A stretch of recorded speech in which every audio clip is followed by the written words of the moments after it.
was great, by the way. Dolphins stand to unite. Miami stands to fight. Lights burn bright.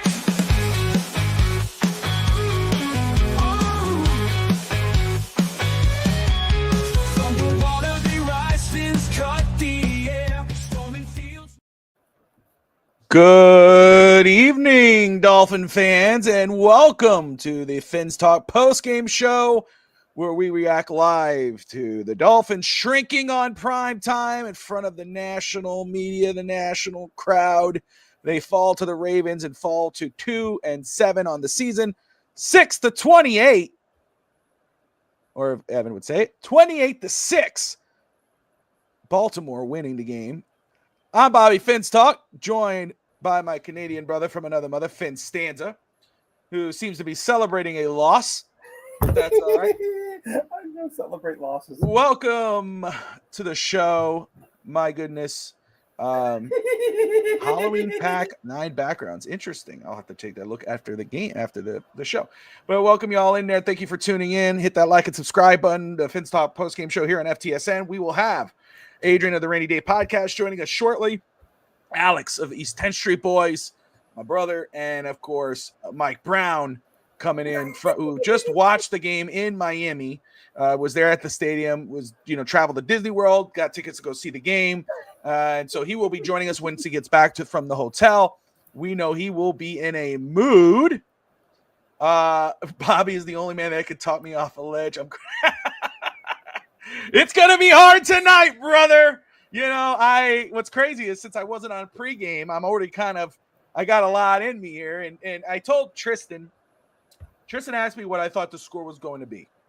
And I told him, I said straight, he goes, Dad, what's the prediction? What's your prediction? And I told him, I said, son, they got Lamar coming back. They got Derrick Henry. This is what I said before the game to my son. I wasn't on pregame with Evan, and shout out to Evan and Sammy and Eddie and Mark, who was no, brother, you're good. You pop right in, Alex. It's all good, my man. Trust me, they do it all the time, brother. But anyway, now I got distracted. He messed it all up. No, but anyway, what I told him before the game, I was honest with him. I said, Tristan, because they got Lamar, because they got Derrick Henry, and it's Thursday night prime time, I just have a bad feeling. I said my prediction was 34-17. That's what I said to him. Okay. And 34-14. I'm sorry, 34-14. And he was like, "Oh, Dad." Yeah, of course, And then my poor baby, my poor son. I hate you suck. He was so mad. But yes, 10th Street Boys are in the building because we're usually live a little earlier than this. But since we're not doing the show tonight, we will do it Saturday night. But Alex, I'm going to come on post game. He's supposed to be on pregame, but he cut out on the guys. My apologies. When he found out I wasn't going to be there, he's like, "I'm not doing it." I was like, "Damn, Alex, no, he didn't say that." He didn't say that. My bad, Evan. My bad for leaving you hanging. Practice ran late, and by the time I got home, I'm like, "Oh my God!" It was already beyond gone. But anyway, so yes, the Dolphins fall to 2-7 after losing to the Ravens 28-6. They will face the Buffalo Bills at Hard Rock next week. Before we get into all of that, let me go ahead and while we wait for Adrian of the Rainy Day Podcast and Mike Brown, who join us a little later on once he gets back to the hotel, let's start with Alex. Since Alex, you didn't talk on pregame, and you got to see this game now. Dolphins falling back into reality, falling back to earth in this game. What's your immediate reaction, your instant reaction to the Dolphins losing to Baltimore 28-6? Well, my instant reaction is I think we left our team in Atlanta because this looked nothing like the team that we saw this past weekend. I can't seem to grasp how a team can go. Well, I can. It's the lack of discipline. It's the lack of. How do you go from looking like a well-oiled machine against Atlanta that didn't drop a beat to this game was derailed by 3 possessions, basically. Number one, obviously accumulated at the end, but number one, the fumble by Washington, and close to by the 10-yard line, I believe. Number two, the false start on our right tackle that negated what was going to be a 4th and 1, and then the referee call on a block on a tripping foul on Ollie Gordon, which was nowhere near that. once that happened, I'm like, this team is not mentally strong enough to overcome this at all. And then we still had chance. We even had chances to tie it 14-14 before the half. If you score and then you get the 2-point conversion, which I know McDaniel would have gone for the 2-point conversion. I'm like, damn, we're wasting 3 possessions and we can still go tied. But once that second half started, there was just no going back, man. Like that, it's I don't know if they tuned out a lot of things. Someone has to be fired. Some way, somehow, either a position coach, something has to go, man. Because now it's starting. The fans with the paper bags. Now the boos are getting louder. So I want to say very quick, because you were bringing up how it easily could have probably tied. I was thinking before it got out of hand. There was at one point when of course you see the fumble, you see the miscues, and I'm like, man, this team now. Not the second half. This ain't the story of the second half. No. First we were half, moving the ball well. We were down, but I was like, it's the miscues that killed the team in the first half. I was like, man, this cost them because you gave up then they scored the touchdown. So I was like, if we could correct this, maybe there's a chance, maybe this is a bright side. But then the second half came, and then the boo birds came, and which are legitimate boo birds. They deserve it. Absolutely, the Dolphins deserve it. What that was again was a joke. And here's the thing, like you said, they left that team in Atlanta. The thing is, the Dolphins are who they are. Like you're gonna have those moments where, oh my God, they had a great game. Maybe they're gonna get this right, and then they just fall right back there. And I'll tell you what, McDaniel looks about done. Oh, with everything. The sequence of the false start to the missed field goal.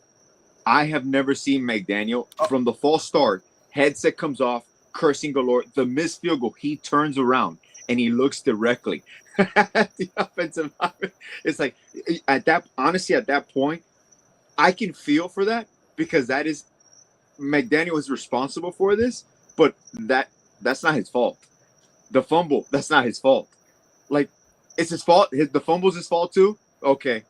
Let me tell you why quickly. Welcome go ahead, world, please. bro. Here we go. Why. Let's go. No, I'm not. You're going to continue. I'm going to answer your question. By the way, I love your hat. Even I think that's the best reason hat. Why it was his fault is why is Taj Washington in the lineup and not Jalen Wright? Now continue. That's okay, but you're giving it to your 6 wide receiver. You have Akine, you have Waddle, you have Malik Washington. Wait, I'm sorry. What did you say? Why is Taj Washington in the lineup? Why was Taj Washington in the lineup over Jalen Wright? Okay. You can continue now. We can make a valid point. Oh, no. I mean, no. Here we go. Wide receiver. Here we the go. depth. Hold on a second. Hold on. Would you rather? I mean, I agree that Jalen Wright I understand Jalen Wright should be activated, but would you rather that ball go to Jalen Wright over Taj Washington? No, I thought it was I'm not going to go into the details. I'm going to stay on task tonight. But no, the trick plays are stupid. You're giving it to a guy. You gave it to a Oompa Loompa. If you saw what I posted to all of you, Oompa Loompa. We have Oompa Loompas on this team, and you gave it to a guy with no blocking on a little trick play that he ran into 3 guys.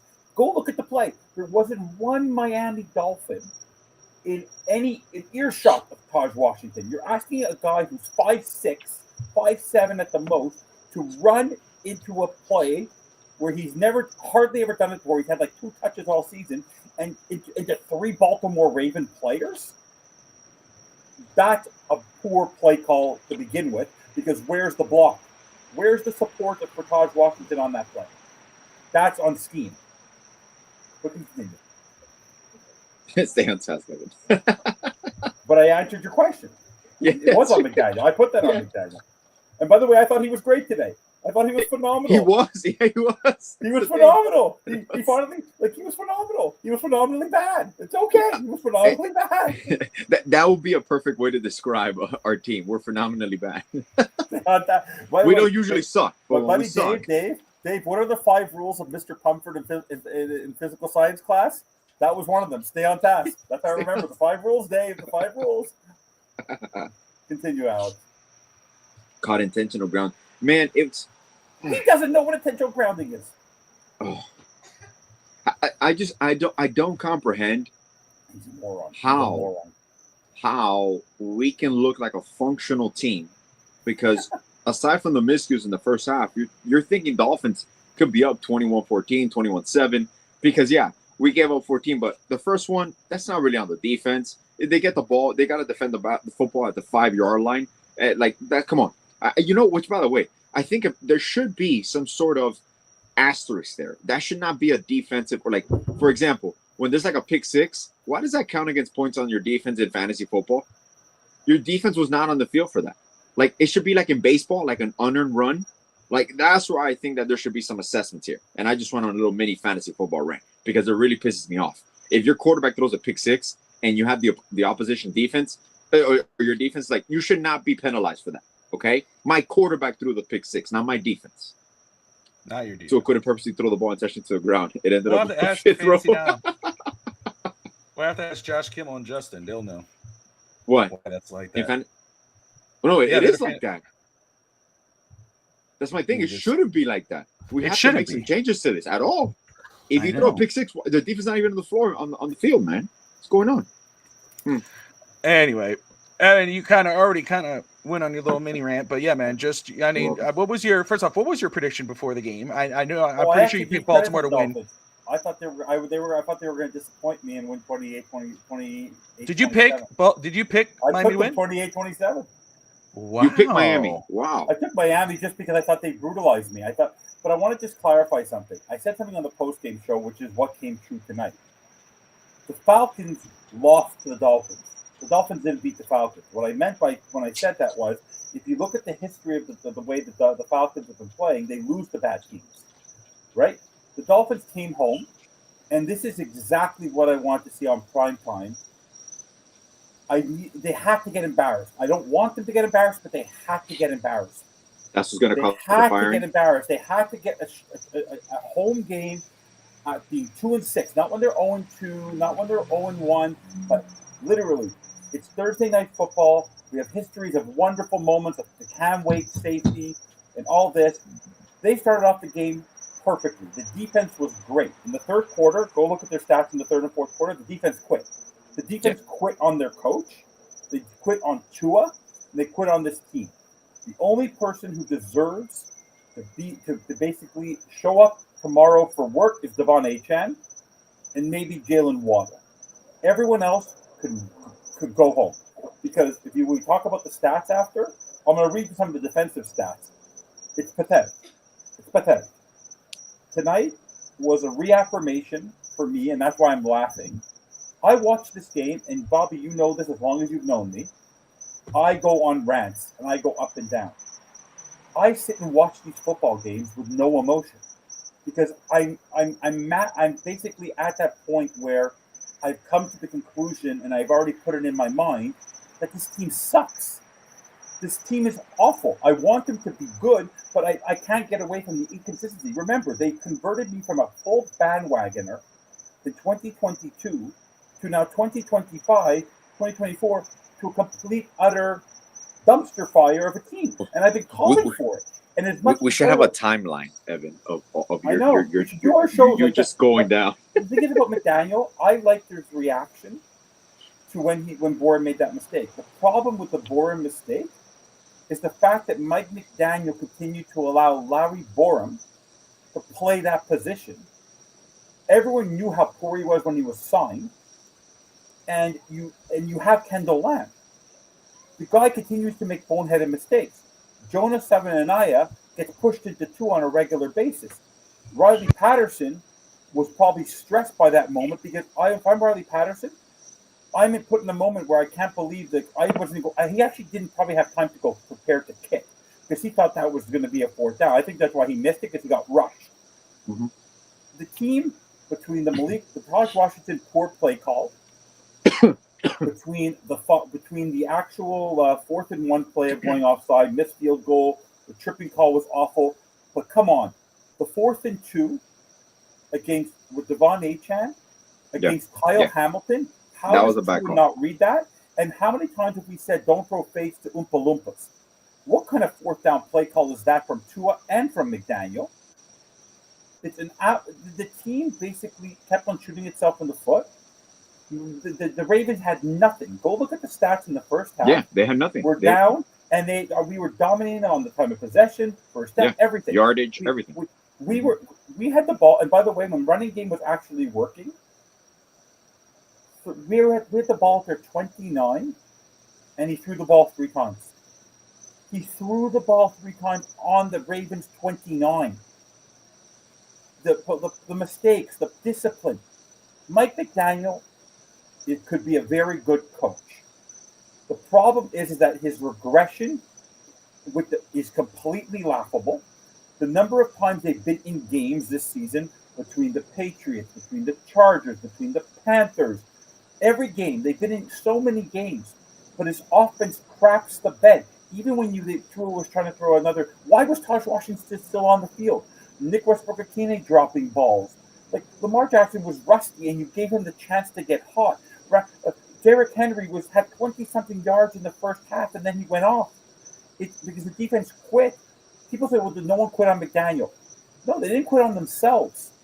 Last game was an aberration because the Falcons didn't show up.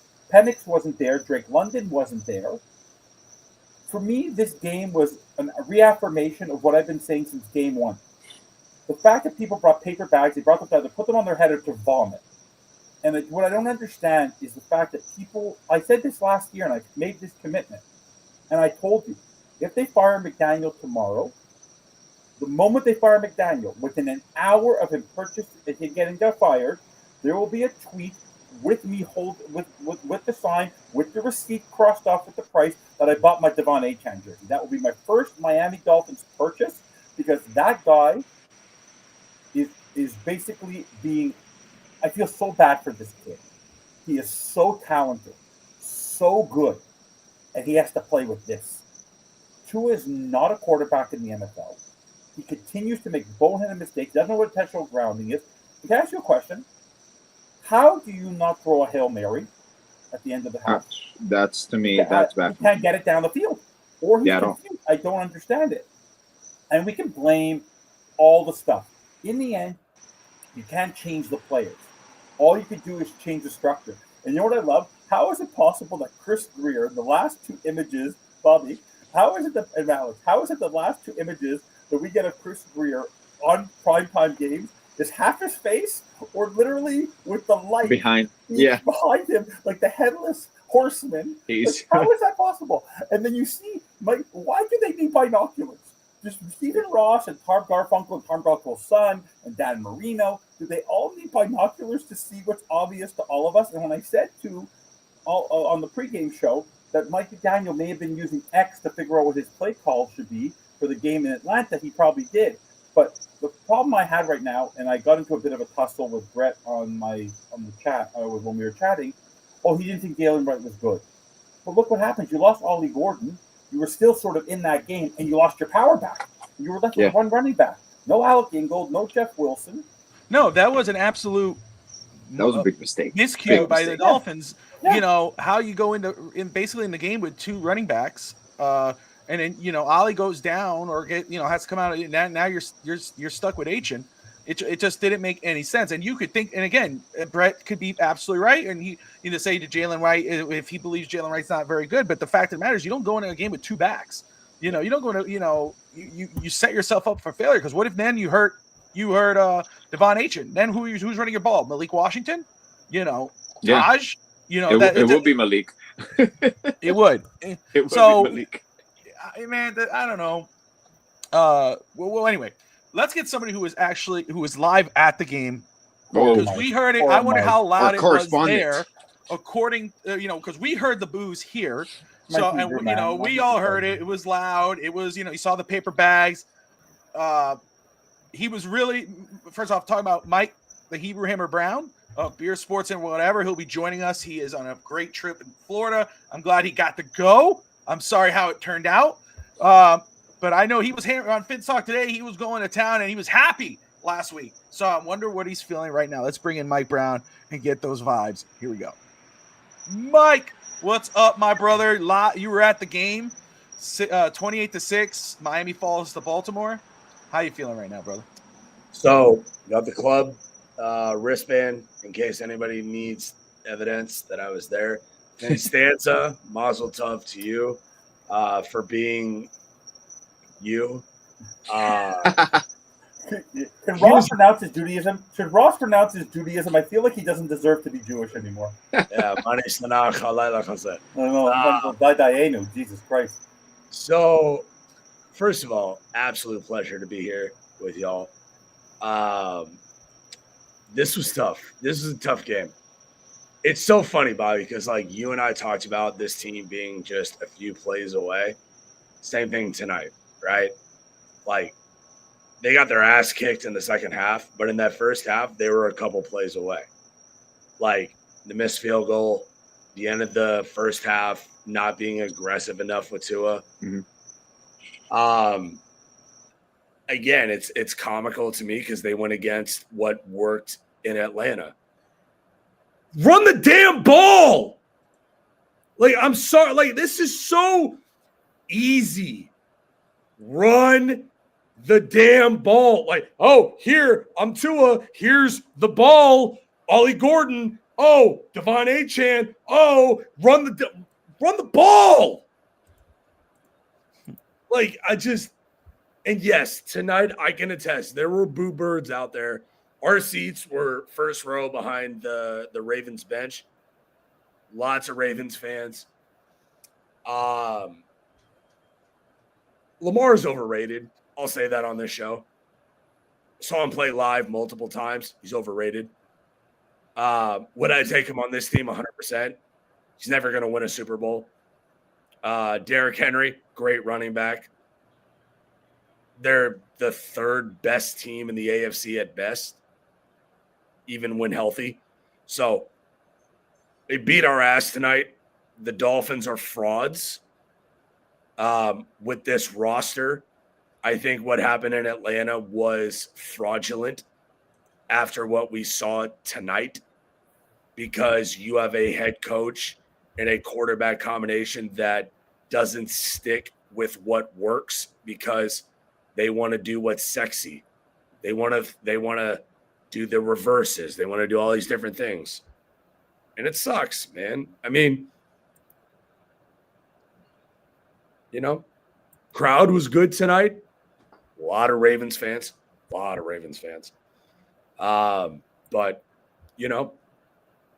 it's tough, and I'm happy to answer anything crowd related that you guys would like to ask. Okay, how long? The crowd seemed into it early. They found they were in the game. They were excited. Yep. It was pumped. And like you said, in the first, I said when I was watching the first half on TV, and even though Miami was down, they couldn't get past that point. Even the fumble, the penalty, whatever, the missed kick, the penalty, which was the holding call, whatever, their false start. The crowd was still in, but it felt like you said, and like Alex has said, it still felt like Miami for me. They could be in this game. They're still in this game. They just have to clean up those little bit of miscues, and they should be in it. It wasn't until the second half where it completely fell apart. The crowd seemed into it in the first half. When did you notice the vibe change in the stadium where it started, when the crowd finally said, this is ridiculous, what they were seeing? I mean, I think it was the second half, man. Like I was with a couple buddies and it was 14-6. Why are you throwing a fade to Devon Achane and not kicking the field goal? Like, I looked at my buddy and I was like, what in the F are you doing? Kick the field goal and make it a 5-point game. My thing, Bobby, it turned in the second half, 100%. I mean, the vibe completely changed after halftime. Mike McDaniel is in so far over his head. Like, it's shocking. Like, in person. And when I say in person, like, again, our seats, client of mine, great guy, Wes, love him to death, has 6 seats, first row behind the visitor bench. Like, I am eye to eye with McDaniel, right? He is so far above, like, sea level, or under sea level, however you want to look at it. It is so upsetting as a fan seeing it live. And I mean, went to the team store, right? Beautiful Brand new hat. Nice hat. Beautiful. Like, Alex and Vince. Like, I love this team. It's my team, right? Like, I love them to death. There are so many things wrong with this organization, starting from, and this is, and allow me to divert a little bit. You go to the team store, you can't even get a Dan Marino Vapor jersey, right? Why? I would pay you a stupid amount of money to go. The team store is in disarray. The offense is in disarray. The defense in the second half is in disarray. What are we doing, man? Like, tonight? That's what I ask. Like, second half. First half, I thought it was fine. I thought they were fine. Did I love it? No. But they were in the game. And then they just got curb stomped the second half. I want to ask Mike this question because Bobby, you're asking about the crowd. Yeah, of Who course. was asked this question, what went wrong on Thursday? And he was asked about the 4th and 1 false start from Larry Borum. You know what his answer was? Remember how Sammy says to me, like, he doesn't lie? This guy is the biggest one. His answer is that the Ravens fans at the Dolphins game was making it difficult for the Miami offense with their cadence. Dude, honestly, Alex, Bobby, he said that the Ravens fans at a home Dolphins game made it difficult for them to figure out the cadence of the Miami offense. He's blaming the Ravens fans for why he had trouble on offense, Bobby, at a home game. Honestly, it's true. They had a lot of fans there. I don't care.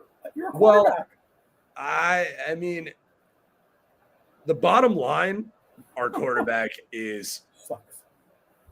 He's pineapple head. That's what I've deemed him. That's what he is. Like, I've tried to defend him, and Bobby and I did.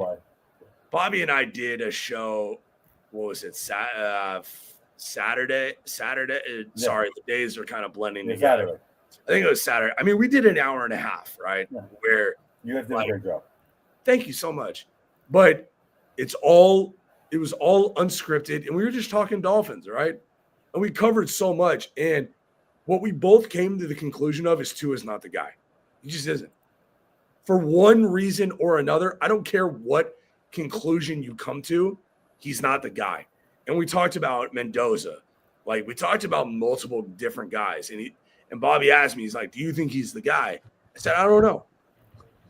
But what you can't do over and over and over again is go into Thursday Night Football. I knew we were going to lose tonight. It's Thursday Night Football. We don't do well on national. We don't do well on national primetime games, and we don't do well on short weeks.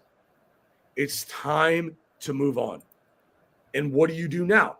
Is it Chris Shula? Is it Mike McCarthy? Is it Mendoza? Is it, like, we talk about all of these different guys, and it's, I don't know, but like, I'm a disappointed parent at this point. Yeah. Not angry. I'm disappointed. I'm like, I made a note to come down from Orlando to here to come watch this game. And they disappoint me. And I'm tired of it. Like, I'm tired of being let down by this team. Make some decisions. Get rid of Chris Greer. Send him to hockey. Just make him an assistant GM with his brother. I don't care. Get rid of him. That's how I feel. So I don't think you're wrong at all. And you know, it's Tua the guy. He's the guy right now. He's not your guy, you know, for the future. You're not gonna. He could be your. And like I said, Evan brought this up the other day. I think I could be wrong. I think it was that we had that debate about, or that talk. You know, the Dolphins should trade him at the end of the season. You can't. It's a big cap hit. He's your bridge. That's it. You could draft a guy. You could draft a guy, and then move on from Tua the year after. Tua showed it today. You know, he showed you in the first half. There were some really good throws. Bam, bam, bam, bam. Some good looking throws. And then you get to the second half, and there's some boneheaded throws. And, you know, okay, sure. The reason why it's not the fans' fault that the Dolphin fans, it's not the fans' fault that they didn't show up to the game. There were Dolphin fans that went. There are the Michael Browns that travel to go to this game. There are still the fans like the Afriki who dresses up and goes to these games and pays these season tickets or whatever. There are still those fans, but you can't blame the fans who not to spend their money to go to these games and basically selling their tickets and selling to the Raven fans. You want Dolphin fans to fill the stadium, win the damn game. Finish it. You're really good in the first half. There's a lot of times we go, man, we had that game in the first half. We had that game in the first quarter. There's 4 quarters in a game. Here's what I'm going to say about selling tickets to opposing team fans, because I'm a proponent of this and I work in this industry. You don't want the fans to sell the tickets, then win the damn game. Win the damn games, man. That's it. Like, you want to force your season ticket holders into the seats? Win the games. How about this? How about instead of raising season ticket prices year after year after year when your team sucks, how about you give them a reprieve on that when your team sucks and you entice them to come to the game? Instead of making me spend God knows how much money on this, like, I love the hat. I love my team. And I'm going to do it. But Stephen Ross, sit down in a room with us, the fans. Alex, Vince, put all 3 of us in a room, because all 3 of us, God knows, the 3 of us are not going to agree on every single thing, but we're all fans. Right. We're all fans of this stupid team. This stupid, godforsaken team that I'm going to get thrown out of this hotel room maybe if I continue on this podcast, and I don't care. You can stay at my place. You can stay at my family place if you get kicked out, okay? This team is just... No. I can't listen, anymore. If you take a still image of Mike, that's the epitome of the frustration of a Dolphins fan. That right there, that part right there. But I was there. Here's the thing. I've been there. Hold on. Here's the thing. He's 100% right, and that's where I was leading to. You know, if you're, Evans, like, I saw that comment when Evans started reacting to it, where he said, basically blaming Dolphin fan for not having, like, dude, why don't you just own up to it? Like, again, you got to play all 4 quarters. Every time when you do good, you're all smiling, towel over your face, and hey, buddy, yeah, we're good, man. Frank Smith was on the sideline, kumbaya, blah. And then when you lose, anytime you lose, it's always someone else. It's never you. It's never we need to do better. There's 4 quarters in a game. It's not 1 quarter. It's not 2 plays. It's 4 quarters. It's always something else. Now it's the fans. Well, the fans didn't show up. Baltimore fans were louder. Dude, you're a professional quarterback. Paid like, $50 million, whatever. How many? You play away game. What, Alex? Like you play away game. It's like that doesn't matter. But I think what he does before every press conference when he loses, he goes in a hand. He goes, what can I blame now? What can I do? What excuse can I find today? But it's, again, we're talking with Tua right now because he's the one saying this, but the entire team, like Tua, it's not the fans, it's your teammates effing up on plays, which is it? False starts, fumbles. Like, your first catch is a fumble. Taj, I know how talented. First of all, he's a kid, right? Look, sucks, but like those are the things that are killing this team. Go ahead. 2 things. Number 1, Tua is not to blame for tonight because there were multiple plays. 100%. Like I said, being there live, like, he can't do anything about the fumbles. But you also, at the same time, can't applaud him for willing his team to victory. Like, that's the tug with Tua, is there's plays that he doesn't make that are not his fault, but he's not going to will you to victory. And, like Bobby, you and I talked about, I'm looking at a tweet right now from Joe Shad. What are you most disappointed or angry about tonight? He put out on Twitter. What? You want this team to suck because you can blow up your social. oh, we're going to get 76 responses to this. Mother effer, we're tired of this team losing. How about that, Joe? How about that, Joe? How about us saying, what you? Go away. Go away, Joe. Like, honestly, Bobby, put you in the media room. I would rather you in there. I would rather you in there talking because you would ask the real questions. Like, No, Alex and Fitzanta, like, I've been on shows with you guys enough to know we all ask the hard-hitting questions, right? We're here to talk about what the fans want to talk about. Joe Shad, what are the fans? What are you upset about? Motherfucker, I'm tired of losing. what do you think, bro? What do you think? Let me throw. Hey, By the way, I just want to give one comment, Bobby. I just have to give a comment because I need to. My oldest friend in the world you kept on texting me, and I go, why don't you give the guy some credit where the credit is due, and actually put it in the comments, and it's the truth. He's never seen you before, Mike. This is one of my oldest, bestest friends. He's known you for 3 seconds. Loves you. Oh, I mean, listen, he obviously has good taste. Yeah. No, but he's one of my best friends, so you made me not be so sure. Bobby, I'm gonna tell you this, or all three of you. I'm gonna tell you this, and I'm gonna sign off because I got an early flight back home in the morning. 100%, brother. I've got a client has 6 seats in the front row behind the visitor team bench. That's where we sat tonight. Okay, right here, Lexus Club. He said tonight, "Why do I buy these seats?" Yeah. And my response to him was, I don't know, but I'm glad you do because I get to sit in these. That's right. You know, like, You should keep buying them, sir. You should keep buying that's them. what I said. But my response to him was, he lives in Tampa, right? He has these seats. He resells them. He makes good money on them. But he was like, I've been to 4 or 5 games with you now. Like, why do I buy these seats? The organization doesn't care. Like, what do? There's a nice hello when we walk into the club area. Did you call it the Lexus Club?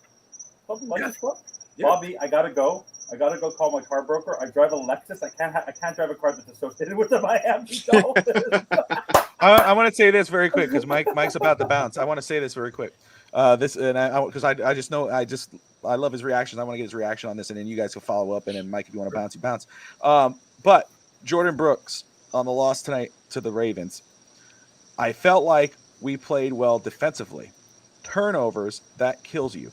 Yeah. Not capitalizing, not scoring when we could, giving them the ball back. That's a shots fired, Mike. Yeah.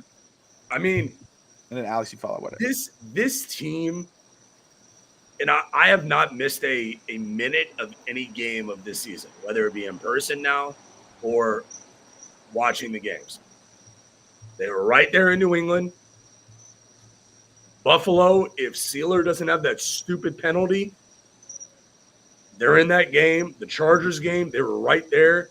After the first half, they were right there. This team is not as far off as people are talking about, but they also are not that close because they don't have a quarterback.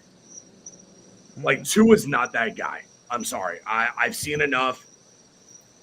If he was smart, retire and go do TV. I'm not a fan that I ever hope for injury because you're a terrible human being if you do that.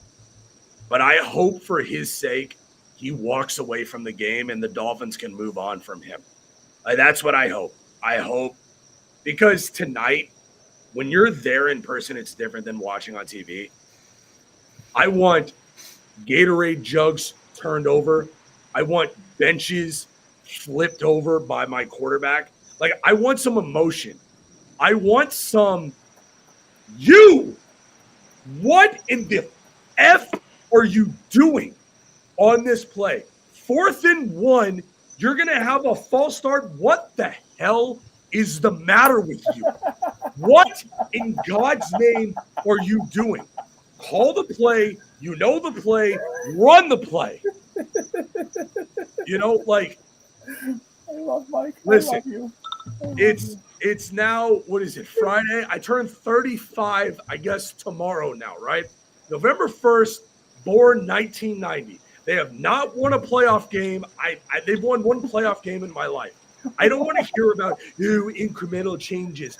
Hey, we're going to win 8 games. What are we doing to win a Super Bowl? I don't care about anything besides making moves to win a Super Bowl. I don't care about, we're going to change the prices of beer. I don't care.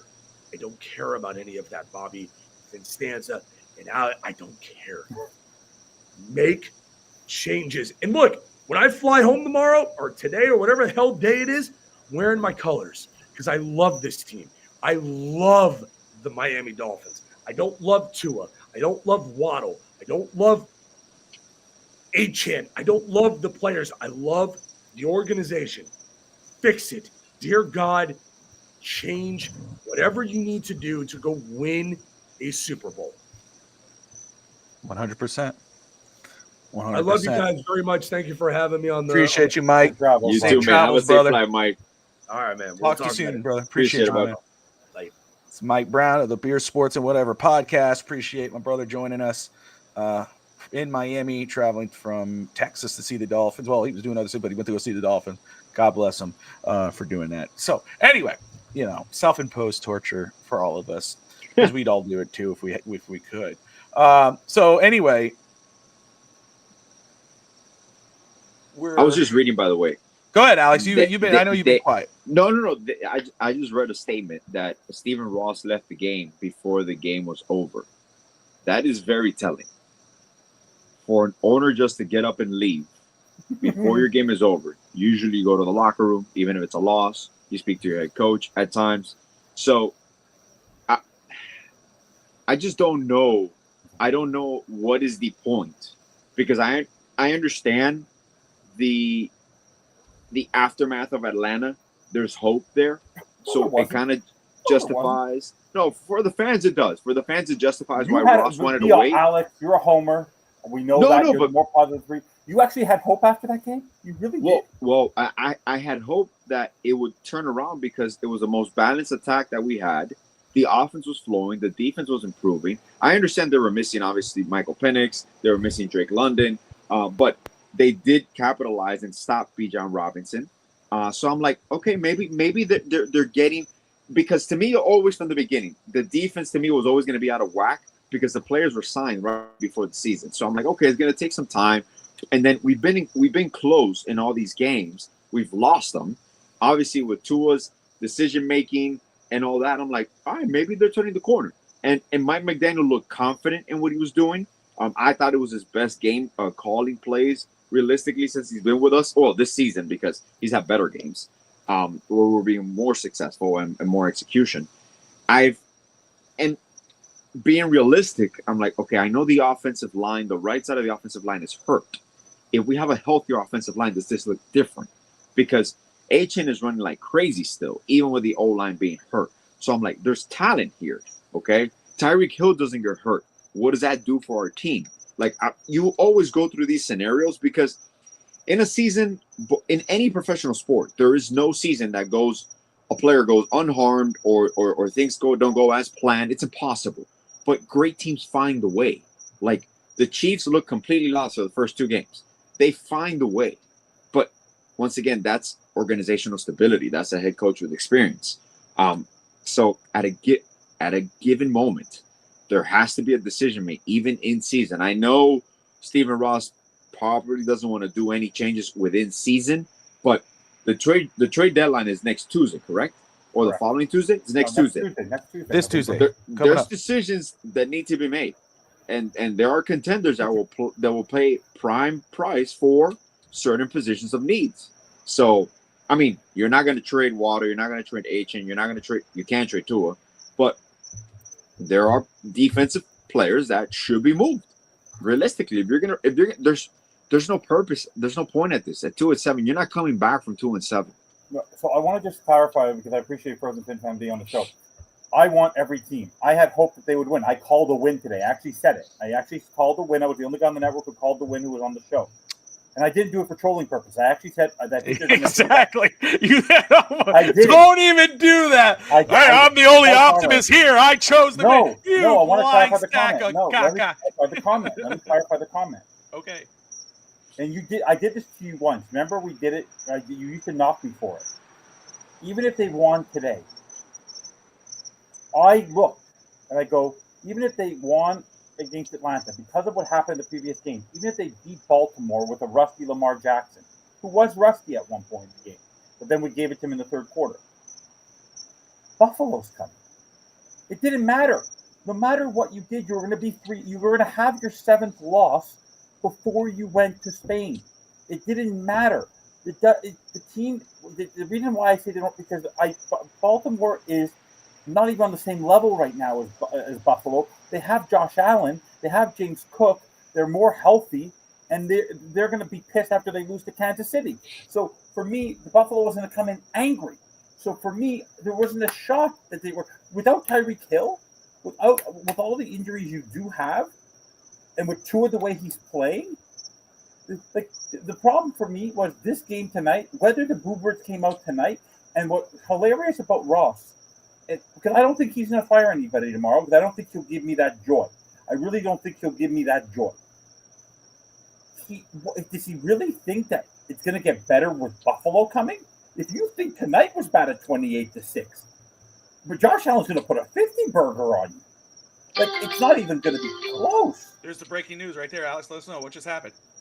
Oh, no. It was just takeaways from the game. So Damn it, Alex. Hopefully for something. Mute your phone. Psych. Unprofessional. So I want to say, by the way, this is what bothers me about McDaniel. We rely on the leaders and captains to show the way and everyone else to tighten up. Sealer's lost. Tua's lost. Brooks is trying. That's it. Your two main leaders, though, Brooks is not supposed to be the leader. And I want to go over the stat, Bobby. I want to be very clear about the stat which pisses me off. This is the one stat that pissed me off tonight. Team stats. What? Okay? What For the is it? players. The leader. Team stats. The player stats. The leader in tackles tonight. Alex, who was the leader in tackles tonight? In tackles? Jordan Brooks. Yeah. Nope, Jordan Brooks is third. Dotson? Second. Who was first? Trader. Dante frickin' Trader. Oh, I got it. Whoa! Give me a cookie. Ready That for was a this? guess. Ready for the list? Ready for the list for tackles? Ready for the list? Dante Trader, 13. Terrell Dotson, 9. Jordan Brooks, 8. Rasul Douglas, 6. Minka Fitzpatrick, 5. Those are your first 5 people. What does that? What don't you see there? No edge rusher. No defensive lineman. That's the problem with this defense. Is that all what they were doing tonight, keeping them at bay, was the blitzing and the support of the D-line. And Jalen Phillips, you should have seen that he was getting roasted on Twitter. People, the only person I think Lisa is the only person who still loves Jalen Phillips, because that play again, the Herbert one, now Lamar, he must have Vaseline on his hands because he's an Adonis, and when he gets ready for his bodybuilding competition, he rubs Vaseline all over his body because literally every time he touches a quarterback, he slips off. And then when he got one in garbage time, people started doing the clap. But I don't blame. He's leading the league in almost sacks. I don't even blame. By the way, I don't even blame. By the way, Tua had 240. By the way, the problem today also 40 passing because they gave up on the running game quickly in the third after the third quarter. Yeah, they were down. They were down. 20 rushes, but and by the way, Devon Achane did what he could. But like I said, this team is offensive focused. It's supposed to be an offensive team. The head coach is the offensive genius. You put a 5'8" running back against a 6'4" Swiss Army knife on a fourth down. I don't care if Tua has to read that, but Mike McDaniel called it. How many times did we rip him for giving Tyreek Hill those fades? Why is that even in your actual playbook? And did you see that? By the way, did you happen to realize, Alex, you're such a basketball aficionado, that Tua jumped? Yes. Tua did the fake jump like he missed the play. Bobby, what are we doing? We're 2-6, and we comes up with a play where Tua has to jump. Tua might fall and bang his head. Tua can't jump that high. Tua can't jump. And by the way, can I ask you a question? We're on the 3-yard line with third and 17, and he's throwing the ball 2 yards behind Achan. It's like, what are you throwing the ball 2 yards behind Achan? Like, it was hilarious. The only play I was shocked by, the real shocking play, remember on the first drive, Bobby, or was it the first drive, or was it the second drive, where it was 3rd and 6, and he actually ran the ball with Ollie Gordon. He tried to, because he was going already halfway. We were down 7-3, and he already was going like we were playing 4th down territory already. That's the way Mike McDaniel thinks. It's so poorly managed. The players are bad. I understand that. The team is structurally bad. But at one point, you need to start reassessing this team, because the difference is, and I want to give you guys the perspective from a fan base, and we're going to go, these missed calls and these miscues. If these calls and miscues happen against Buffalo next week and Mike McDaniel is not the coach, the fans will understand. Everyone in the media will understand, because they're preparing to adjust to see who's still viable for this team for next season. Right now, people are, whether it's Emmanuel Ocho, whether it's every single person on every single network, Mike McDaniel is holding the team back from making fundamental changes. Greer, too. The problem is Greer hides. Mike McDaniel is the face. And Mike McDaniel does not. By the way, he ran out of the stadium like he stole someone's candy. He ran out like he does every time. By the way, I've got to give class. Maybe there weren't enough fans to do it. If this was Philly, if this was a lot of other stadiums, they're throwing stuff on the field. There's a riot in the stadium. If this was a soccer game, there's a riot. This is insane. This is my problem. Is that he's the representative of this football team. Him and Tua Tagovailoa are the miscues, are the miscalls of Stephen Ross, because the term is there's no nothing as bad publicity. But this is really bad publicity. We're a laughing stock. That's the problem. We're an inside joke to everybody now. I said to my kids, tomorrow they want to wear their Dolphins stuff, which I probably go, but I don't want you to get laughed at school tomorrow. By all your friends who are Raven fans and Chief fans and Lions fans. I don't want them to be laughed at. That's what they've done. Like, think about this, Bobby. We have to, they even showed a sign today on the show, Alex, that they showed the 72 perfect season. We're still living off the perfect season. That's what they're referencing. The 72, 72. Come on, 1972. That's what we're hoping for. Stephen Ross. Stephen Ross. So I want to say, Stephen Ross didn't have his first billion when we had the perfect season. All right, time out. He wasn't worth $1 million. Now that the team is lost, because when I was asked about that recently, I said it really depends on what happens next. I expected a move, maybe like 1 or 2 moves, lower moves, maybe one big one, one low one. But that means trading off players, not gaining one.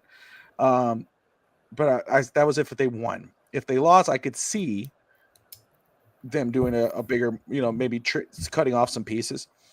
And that probably, of course, we know Bradley Chubb, Jalen Wright. Like, if you have no plans for the guy, for the kid, just move him, trade him off, because you went into the game with 2 backs.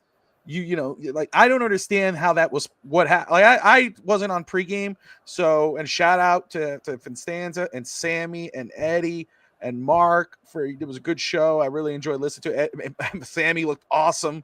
I think that should be his getup. I just love the whole getup. Dressed in something different every day. But now that the trade has gone down, now that they have lost, I could see a big trade going down. I could see a Jalen Wright getting moved, because you don't know, but that's not the big one. Bradley Chubb, Jalen Phillips. Again, Bradley Chubb at least looks like he's doing something. I've been happy with Bradley Chubb. I see people, I would rather Bradley Chubb get traded than Jalen Phillips. I'm the other end of it. I understand Bradley Chubb costs more money. That makes sense. But at least Bradley Chubb shows effort. He's throwing down offensive linemen. He's the one with the sacks. He's the one he's owning up to his contract. So, but I understand trading him because you want to get out of that deal and possibly get a draft pick. Jalen Phillips, he's on his final. He's going to be an unrestricted free agent. He's been injured 2 years in a row. He can't complete or make plays. Can you type any harder? That'd be great. Today when they asked him, go ahead and mute this for a second. When they asked Bradley Chubb and Jalen Phillips about the trade rumors after going 2-7, Bradley Chubb says, God is in complete control of my life. That's it. God is in complete control of my life, man. Jalen Phillips, on one hand, though, said, it's out of my control. I would love to stay here, but if I get traded, I get traded. Alex, what are your thoughts on possible who would you like to see? Like, who do you think is going to get traded, but who would you actually like to see get traded? Well, before I even respond to that, my number one thing is notice. Now, one of them said, I believe in the culture here. I believe in this team. We want to see it through. I love playing here for the city. I love playing for the fans. I love this team. I love this organization. Nothing of that sort. I understand it's business. And Jordan Phillips, obviously, he's younger. It's more attractive to the people. He might command a more of a bigger return, but also he has an extension pending. So that also could be a deterring factor for certain teams. Their response seemed to be coming from a level of frustration and not asking out because, yeah, I mean, you're playing professional football in Miami, okay? You're living the life. So even if your team is not as successful, and I know some teams, real professionals, everybody likes to give the politically correct answer that, you know, I don't do this for the money. My team is struggling. As an athlete, it takes a toll on you. But it's way better to live in Miami and struggle in Miami than to live in Cleveland and struggle in Cleveland. So there's pros and cons here to these players. But the factor here is that the defense went from being such an off-season juggernaut prediction of the front seven and the fact that they're not producing at that level, yet they were improving as of late. It makes sense that they're going to move some people to have the younger guys get more reps because, like Evan said, this is now your season is turning into an evaluation period. You know, you can't continue just to play your vets if you're not going anywhere. Okay, I'm not talking about Minka Fitzpatrick. I'm not talking about the Tuas. I'm like this turns into a developmental year, and you have to evaluate who is going to be on your roster going forward because we might not understand it right now, but even with Tua's contract, this is still an attractive situation for a lot of coaches out there. There's a lot of young talent on the team, and they have a boatload of draft picks of assets. So this isn't a bad job for somebody that is willing to take it. And I know there's a few coaches that are vouching for it, realistically, and GMs biting at the opportunity. But my thing is, what would it take Ross to make a move? And I think today could be that. And even though, like you mentioned, Constanza, it wasn't truly all Mike McDaniel's fault, and he was actually doing pretty well in the first half. But I think he's going to take into account the way the team responded in the second half, because the fans, that's palpable. You know when a team is with their head coach. You know when a team is going to respond. And once you saw them come out in the second half, everybody in that stadium knew for sure the Dolphins were going to lose. And that says a lot because even at home here, you're not watching confidently. Like, I don't watch these games confidently and like, oh yeah, we could turn it around. I'm like, no, I'm just waiting for the next mistake now. And it wasn't like that before. In the first few years of McDaniels, you weren't waiting for that mistake. You wanted him to go. For example, the way we criticized him today for going for it on 4th and 2 and that play call, like years ago, we would have been like, oh yeah, man, we're not going to kick a field goal. Let's go. Come on, keep attacking, be aggressive. But now you're like, why is he not taking the points? And that's when you start out here second-guessing your coach, second-guessing the organization. Yep. And the player's response says it. Like, look, if I'm here, I'm here. I mean, it was a politically professional response, but you can kind of see where it comes from. It's like, if I do get moved, I hope it's to a better situation. That's what I take from that. Because, you know. And I think that's right on. It's, I don't know, dude. I expect, in regards of a change at the staff level, I don't expect any change because of Stephen Ross. I don't. Should there be a change? There absolutely should be a change. Like, let's be real. I mean, it's not McDaniel adjusting anymore. You know, he is who he is. He tried Frank Smith on the sideline. It worked one week. It didn't work this week at all. You went back, you lost terribly to Cleveland. You got beat down by Cleveland. You had a good game against Atlanta. You got beat down by Baltimore, who had the same record as you, that's going through a mess. Yeah. Rusty, Lamar or not. So it's like, this team is who they are. And so, yeah, you know what? And I look at McDaniel and I see him getting angry on the sidelines. And I'm going to tell you, man, I like it. I was like, damn, I love seeing that. Hold your guys accountable. First off, I don't know who the heck. I think Eric Studsville's the running back coach, I believe, if I remember correctly. Going off on Ollie Gordon after that bad call, and because Ollie slipped. It's like, first off, he's a jackass. But my thing, you want to get hard on your players now. It's a little too late, bro. Legitimately, it's a little too late. Those guys are not going to respond to you screaming and hollering or anything, and the faster that Stephen Ross realizes that, the faster it's going to get better. No, getting rid of them all is not going to. Getting rid of McDaniel tomorrow and Greer tomorrow, if that's even possible, is not going to change the fortunes of this football team. This team is who they are. Well, let's keep them. Let's keep these guys in place so we can continue to lose. And blah, blah, blah. Look, you're going to lose either way. This team is not. Yeah. Maybe you risk having a spark with a new guy that players want to play, and now they get all excited, But the reality is, this team is who it is. They're not going to beat the Buffalo Bills of the world. They're not going to be. And I know I said, but what if they shock you? Maybe they do, but they're not going to beat the Buffalo Bills. They're not really going to get close enough. And McDaniel absolutely is a poser right now. Do I think he could be a good head coach in the future? I do. I think this is a great experience for him. But I think he's going to go. He'll get fired and he'll be a coordinator somewhere, maybe back in San Francisco, wait a couple years, and then go and then become a head coach, and he'll know better. He'll learn better. Tua is the problem. Tua is part of the problem. Tua is the problem because they still treat him as the franchise guy. They haven't made it known that he's not the franchise guy. Of course, he is the franchise guy until they tell him he's not longer the franchise guy. He's that guy who, is like, he carries himself like a leader, but he doesn't act like a leader. When you hear it's like, Alex? Evan, he carries himself like a leader. He'll walk back there. Again, after the game, he's all happy when he won last week, and which is okay. I get it. It was a good game. He played a good game. But at the same time, it's like, dude, you're still 2-6. To me, the right answer would be, there's still a lot of work to be done. This was their step in the right direction. We need to do better. Didn't. Talked high and mighty like you guys, they were going to turn the corner, which I understand, Alex, your point earlier. And I understand Evan's point about laughing at it, but I understand your point saying, like, after the Atlanta game, you're like, you had some hope, like, oh, wait a second. Maybe they figured this out. Everybody did. Everybody said they found the right formula. Everybody was saying they found the winning formula. But in reality, it wasn't always about the winning formula. This team could win games. This team has the talent to win games. Even if they're low, if they're not as talented as the other team, they still have the talent to sneak and win a game. They're that type of team. They're not superior talent, but they got the talent to win games against good teams. They don't have the structure. They don't have the foundation. They don't got the leaders. They don't have the leaders on the team. They don't have the leaders in the coaches, and they don't have the leaders in the front office. This team fundamentally and structurally, by the foundation, is cracked. And that's why they'll never be able to do what they're supposed to do. You look at the team like the Miami Heat, who the last couple seasons have struggled. They always get into the play-in, and people want to criticize, but at least they're getting into the freaking play-in. At least teams don't want to play them in the play-in. We know how dangerous.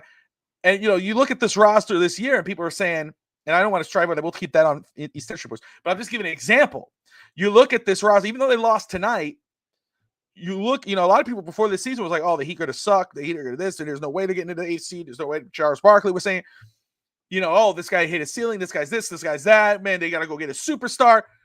Yet they found a superstar type player with the way Jaquez has been playing. They found, they could look at what Bam Adebayo was doing tonight with 3-point shots in the corner. You're starting to see some growth. You see, every time this team thinks you took a step back, we always say, wait a second, maybe this could be the way. Man, if Miami's going to get to the playoffs, man, why do we say that about the Miami Heat when they obviously lack a superstar? It's because of the foundation of the team. Pat Riley, Mickey Harrison, the owner, Pat Riley, the president, Eric Spoelstra, the head coach, who will win Coach of the Year. I'm saying it right now. Book it.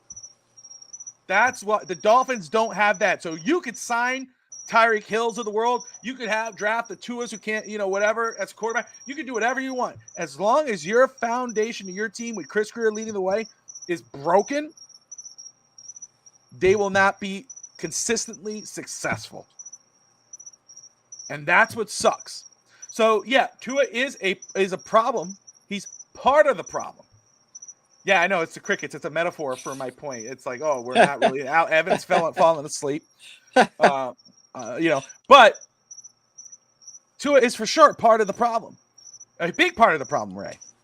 Because again, this is supposed to be your franchise quarterback. And he has spurts where you get very excited. You're like, damn, man, Tua's showing it. And then the second half, it falls apart. I'm And wide ever awake, since by the way. and ever since he got his I'm deal, laughing. especially something this year, it's like a total regression off the field and on the field. But ever since he got his deal, it's more like he's had that insurance policy to be salty Tua. And now it seems like he's deflecting and he's trying to protect himself because now even his friends, not his friends, but supporters, prior supporters, are now turning and saying, we got to change. Could Miami win another game this season? Absolutely. Yeah. Absolutely they can. Mute him again. It's not Evan. It's Alex. It's his crickets. There's a Doral crickets out there. Don't worry. It's not Evan's not putting crickets as a sound effect. That would be Evan though. But where was I? Can the Dolphins win another game this year? Yes, they could. They could, because they have that type of team. But you mean Alex? Oh damn. But it won't. It's not going to change anything because they could have a great game one week and they'll be completely terrible the next. This is exactly what happened. Browns, disgusting, bad, terrible. Atlanta, holy crap. Damn, they played a complete game. How many years, Alex, have we said, man, we're looking for that one complete game? They had it. You go, wait a second. Alex says, wait, this team could beat Baltimore. Baltimore's for the taking. They're bad. They're this. And then you lay an egg on prime time. Unacceptable football, and them crickets doing more, amigo. But anyway, it's just it is what it is, and it sucks. McDaniel, do I expect a change right now? I don't. Just because there should be a change. I don't want that to be says that there is not a change coming. I think there should be a change, and trust me, I would love to see a change, even if it's just the head coach right now. There needs to be a change in Miami. Chris Greer obviously has to go. I don't expect that.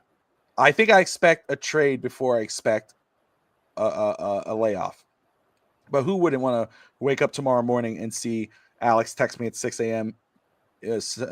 Central Time telling me that somebody got fired, or Evan calling me possibly at 6 o'clock in the morning, waking me up, and I see a bunch of missed calls because somebody got laid off. I wouldn't mind seeing that, to be honest, but I don't trust it. I don't believe it. Alex, let me just ask you for a quick. We get to the hour here. It's 12:30 Eastern time. Dolphins defense. We talked a lot about the offense tonight. The run again. Tua only 25 to 40, 261, an interception. Devon Achane 14 to 67. Ollie only 2 rushes for 6 yards, 82 yards for Jalen Waddle. We know that.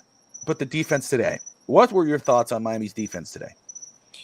Well, like we touched upon before, in the first half, I thought they were gelling really well. They had multiple key stops that it kept Miami afloat realistically because, like we mentioned, the position that they got, and they almost had a complete stop in the first drive if it wasn't for that, obviously, for that touchdown pass to Andrews.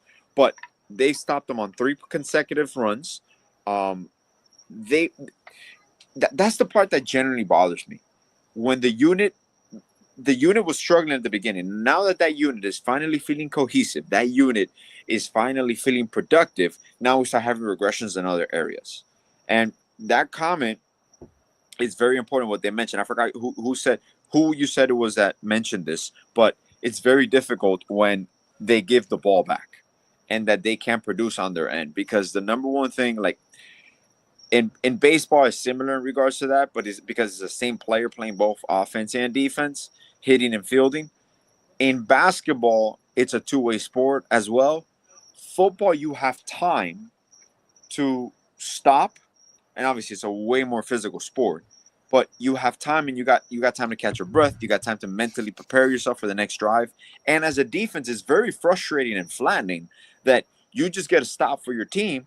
You go out, you sit down, and before you know it, you got to go right back and defend again because it was a mistake. There was a miscue. You couldn't elongate the drive because of the poor management. So defensively, I thought we were turning the corner. I really did, and I do believe the defense will continue to improve as the season goes on. I'm not afraid of that area of this team. I actually believe with the proper development, with the proper reps, the defense will slowly and surely get better as the year go on, and then it will kind of like move on over and will kind of overlap for next year because it's a lot of young pieces, a lot of people that they've drafted that you have to see what they're capable of doing. But it's just a complete letdown for them, man. That first half, they played great defense, in my opinion. Evan, your thoughts on the defense quickly, sir? Defense is back to the. I think they're back to the point where they were when Flores left. Where you remember there were those rumors of people were hating on Tua and they were pissed off that Flores was fired and such. That the defense quit. When the offense doesn't go, the defense quit in the third quarter, and that's what always happens. The defense, the Dolphins have never outside the Falcons game. The offense has never given the defense a reason to protect the lead. They're always trying to protect the deficit so the Dolphins can try and come back. But what did we say on the pregame show? The moment the Dolphins fall behind, they're done. If they fall behind, they're done because they don't know how to come back. Because even when they do come back, it doesn't work. And this isn't all we've been saying it forever. This is an offense built team. The defense is the secondary of this team, and for some reason they continue to shoot themselves in the foot. And by the way, and I think this was the comment of the night that I had the best laugh. There's a guy on Twitter who I love, who I follow. His name is MTL Dolphin. He's watching just in the background. We were just commenting together. He said, "What was the bigger heist, the Louvre or Tua's contract? What was the bigger heist?" But even top of that, well, the thing that upsets me the most right now, Stephen Ross has stolen so much of people's money. They built this season. They were supposed to be the show Under the Sun. One episode. It failed after. The fact that you couldn't do more than one episode because how pathetic this team is, and you don't want to show how pathetic this team is, this would have been the perfect year of Hard Knocks. Like, come on. This is the year they had to have Hard Knocks, right? It's insane. So he has stolen, and I think I guarantee you, I wouldn't be surprised. Maybe someone can confirm. Did they send out the season ticket notices Monday morning for the repeat? Maybe they would get people with a hopium on Monday morning after they beat the Falcons. The fact that people, by the way, at this point, this is your mini buy. This is your mini buy because you're going to be 2-8 going to Spain. So then you'll fire him then. So do you want? So basically, what Stephen Ross wants. This is how embarrassing that he wants to make his franchise. People continue to treat us like we're doormats. You want us to now, the Dolphins to now make fun of your team, and all of media and the talking heads are going to make fun of you for the next 10 days. Then Josh Allen's going to come in and put a 50 burger on you. Then the international community is going to talk about the Miami Dolphins for a week and how bad the football game is in Spain. You're going to get embarrassed on a global stage. Then you're going to fire him. And then you're going to fire Greer. What are we waiting for? They're not going to do it. I actually think he's choosing friendship. And what's bothering me about this is, if someone actually said this, he gave Greer and McDaniel extensions. So you're okay with spending money, signing bonuses for failed players over and over again, you have to pay out 20, 30, 40, $50 million, but you're worried about paying Mike McDaniel $20 million, or you're over 5 years? This is $5 million to you is 5 cents to me. Like, it's a lot of money to you. Chris Greer, this is not a lot of money. You're worth this team is worth $11 billion. You're worth like $13, $14 billion, and you're 80-something years old. Like, don't you, this is what bothers me. He's 85 years old. Does he not want to see a winner before he actually croaks? The man is literally putting his team into the ground. Like, was his life? Like, I miss Wayne Huizinga. Like, as bad as this sounds, and we're going to talk about this on Monday, Alex. Mm-hmm. This is Jeffrey Loria That's- territory. This is bad. Jeffrey Loria at least won something. This is insane. This is not normal. Like, how do you actually go to a game, put on binoculars, see that the fans are leaving the building, they're wearing paper bags, there weren't Halloween costumes, and there are people continuing to travel for your team. This is what Buffalo's coming. If you think this was bad, it's going to get worse over the next 2 weeks. If he wants a public relations win, if he wants the team to be considered as a positive, he has to fire them because people are going to understand why they're losing. They're redeveloping. They're going to trade some of their assets. They're rebuilding for the 26th season. They're rebuilding for the draft. The fact that we heard this week that there was the excuse that they think they can still make the playoffs, they couldn't make the wild card if they tried. They can't win the division. Baltimore had something to play for tonight. The Miami Dolphins didn't. Who are you trying to save? And when Mike McDaniel, it's the greatest moment, I think my mother even called it, when he looked up to the sky. Yeah.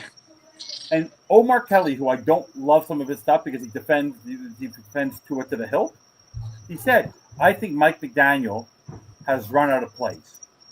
He's run. It's a bit when you get to that. When you get to the manual and you still haven't fixed the problem, but you don't have any more. He doesn't have ChatGPT on his play call sheet. He's ChatGPT'd himself out of it. The server's burnt. It's like I don't understand. Like, this is at the point where I just understand. Like, if this was a business, right? If this was a building, you would tear down the building. Why are you taking a franchise that's worth $10 billion and flushing it completely down the toilet? He's devaluing his own team. Like, I don't understand. Like, we're running through. We're laughed at. It's hilarious. It's like people are making like we're in the level of the Jets. Like, you thinking like was he comfortable being in Woody Johnson territory? like we're now equivalent to the Jets. The Jets have the longest playoff win, the largest playoff appearance drought. We have the longest playoff drought. Like, Bobby, we're in Russ Morgan territory. We're in Fireman Frank territory. We're like, what are we doing here exactly? We're with the Jets. Like, is that is that something that we look forward to, Ross? Like, look at your stadium today. Your quarterback said he could not follow the cadences because there were more fans of the other team in South Florida, a destination. Your fans want to. It's beautiful there at night. You know how gorgeous, by the way. It's beautiful to go to a football game at their night. The look, the style, what he's done with the stadium. It's beautiful. But nothing's going to change because Mike, he's choosing loyalty over winning. I said this a couple weeks ago. Stephen Ross could not care less if he wins a football game at this point. I think he doesn't. I think he just wants to put money in his pocket because he looked like he was bird watching tonight with his binoculars and talking to Tom Garfunkel's son. Like Dan Marino, get rid of all of them. But I don't know who's putting this in his ear because who's the football? Like, this is what bothers me. And I want to ask you both: who is the football person who's telling him what to do? Because it's not Garfunkel's not a football person. No. So it has to be Greer's been there for 25 years. Who's the independent? Marino, I think, just doesn't care. So who is the football person who's going to him and saying, these guys are doing a good job, they're going to turn this around? You can't blame this on Tyreek Hill because you were bad with Tyreek Hill. So Teron Armstead ripping your team. Jalen Ramsey ripping your team. What did you accept? For me, I watch these games with such apathy because I don't care I want them to win, but if they don't win, it just reaffirms what I've already predicted. I'm never usually right, but I called this. Bobby said to me, he's a rookie head coach. Give him time. He's a rookie head coach. Give him time. Go look at the timeline of Brian Flores, and I'm not comparing Brian Flores. Brian Flores gradually got better as a coach. Gradually got better as a coach. Mike McDaniel has systematically, from I don't care about the record, his best year was his first year. His second best year was his second best year was his second. He's permanently gotten worse every single year, not record wise, coaching wise. They actually have gotten actually fundamentally worse. You teach us in volleyball, you teach us in basketball. The fundamentals are the key to anything. In hockey, if you don't know how to skate, you're never going to win. If you don't, by the way, if you, in basketball, if you can't dribble, it doesn't matter how well you can shoot because you need to at least get to the basket. It's a fundamental. You have to know how to dribble and how to catch a ball before you shoot the ball. When you go on a football field, you have to know where to stand. You have to know what intentional grounding is. Like you have to know that at 5'8", like by the way, it's like putting Muggsy Bogues next to Victor Wembanyama. That's what he did. He put Devon Achane lined up against Kyle Hamilton. Mike McDaniel didn't say timeout. And by the way, come on, guys. First drive, first third down, Bobby. First drive, first third down, timeout. Third play of the game. They couldn't get the play in. Third play. They couldn't get the play in. It was 30 seconds into the game. They couldn't get the play, and they wasted that timeout. They needed that timeout at the half when they were going downfield, and Tua couldn't throw. See what? When he threw the ball, by the way, what's Tua doing with 18 seconds left throwing it to the middle of the field? Like, conceptually, it does not.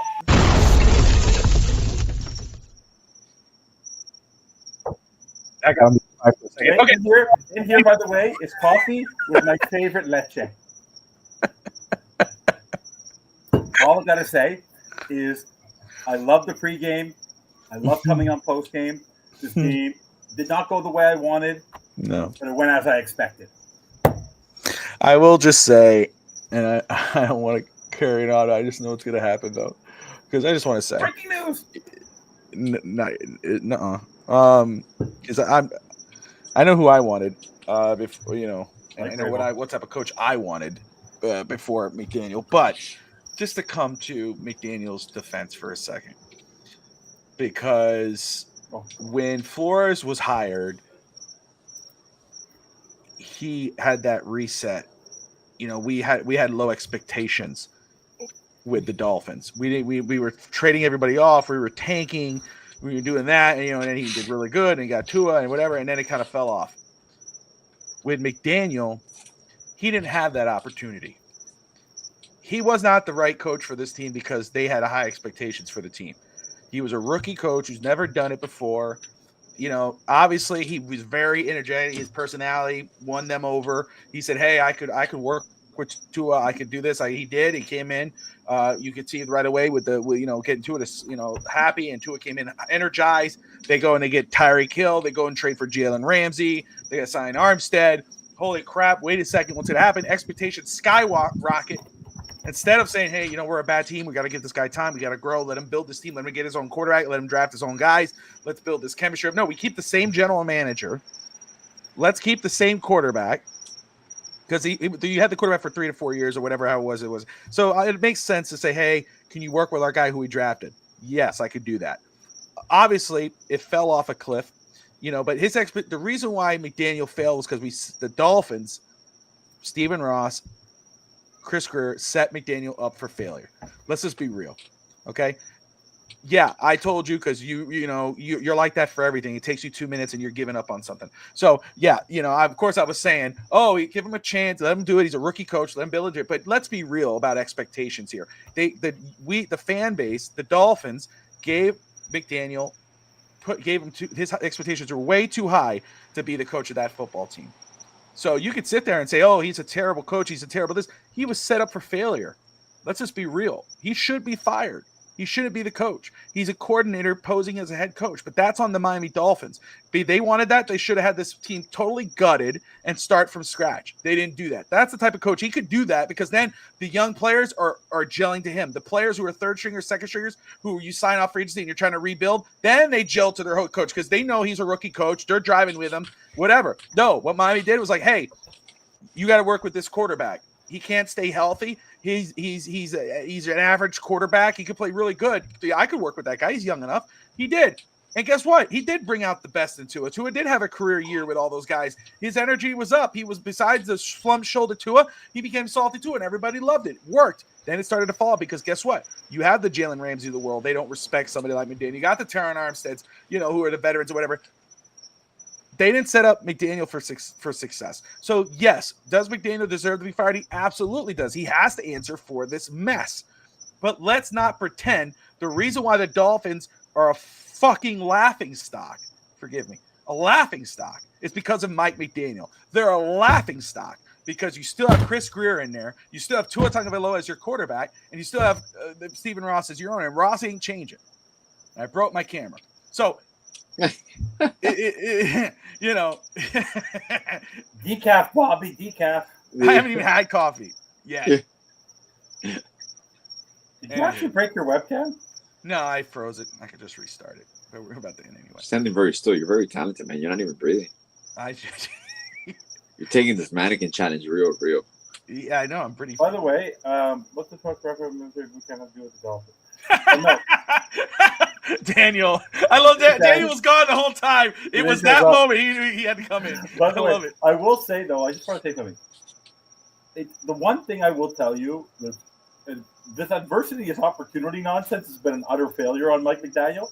But every time they come out of the half, Alex, I want to ask you, every time. Going back to remember the freezing cold game in Kansas City? Yeah. Where he was throwing the ball in the fourth coldest game ever? Mm-hmm. And he said, we need to adjust and we have to establish the run. And then on the first 3 plays of the game, of that half, he threw the ball. Like, he did it again tonight. That's my frustration, is that he doesn't read the room.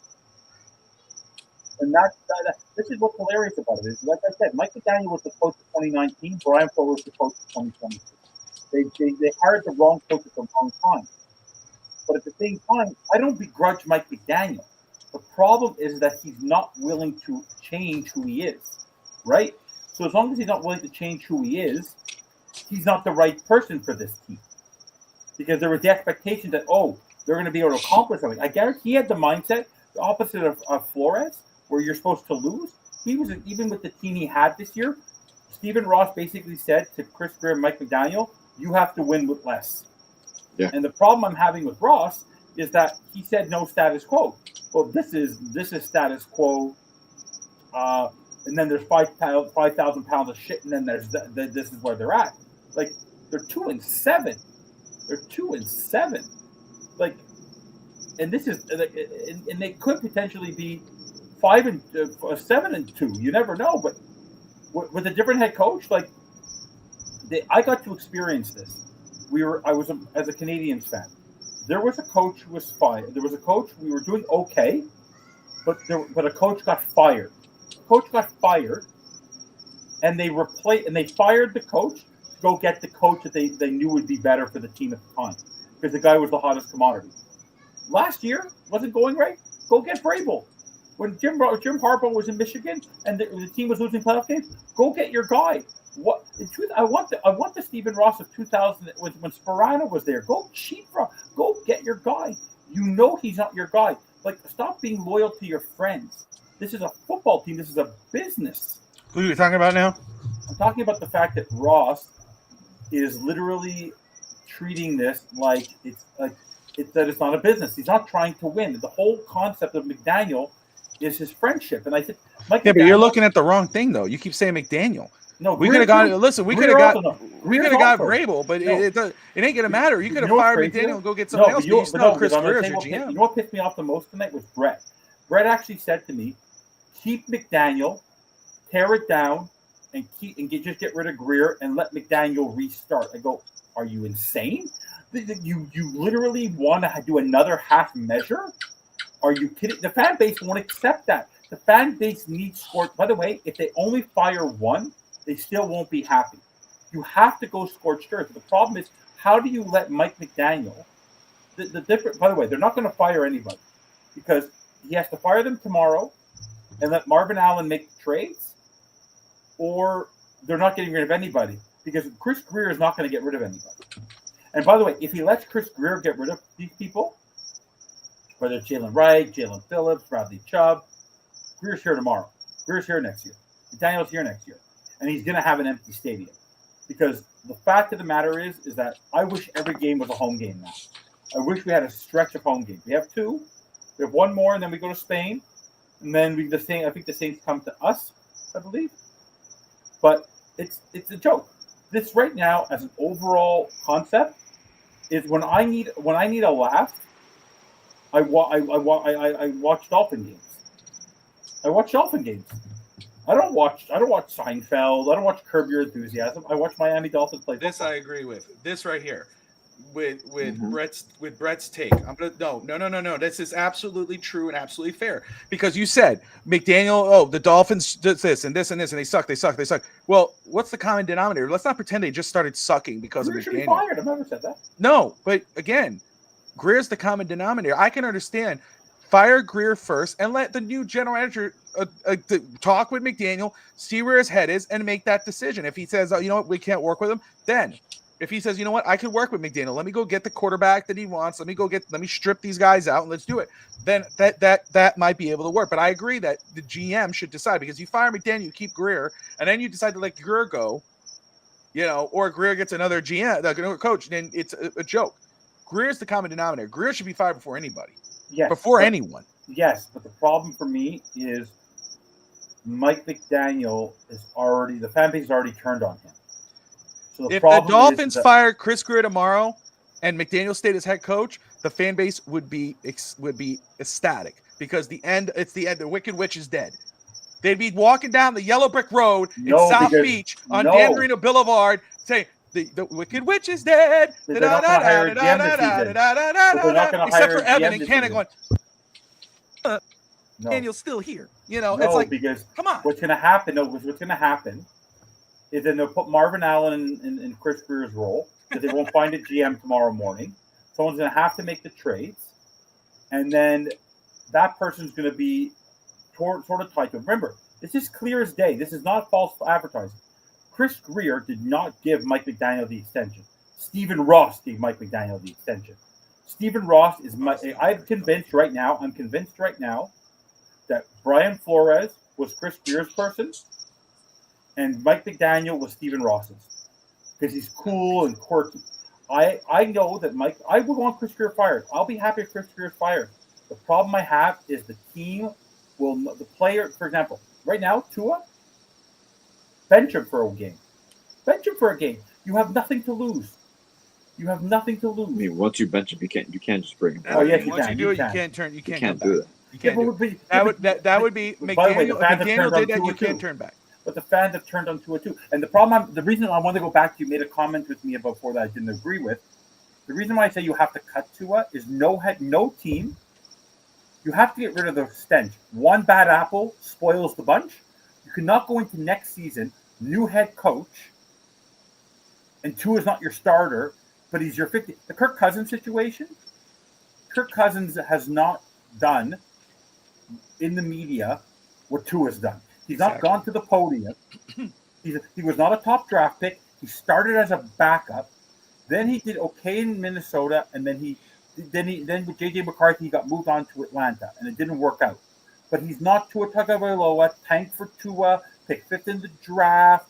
He's not a top draft pick. It's not the same thing as Tua. Tua cannot be sitting on that bench next year with a new head coach. So if Tua's here, like I'm telling you right now, if people think that Tua's going to be on this roster next year, Chris Greer is the GM, Mike McDaniel's the coach. All three need to be gone. I'm telling you, it's either going to be all three or none. It's not 2026 is going to start with Chris Greer, Mike McDaniel, and Tua, or all three will be gone.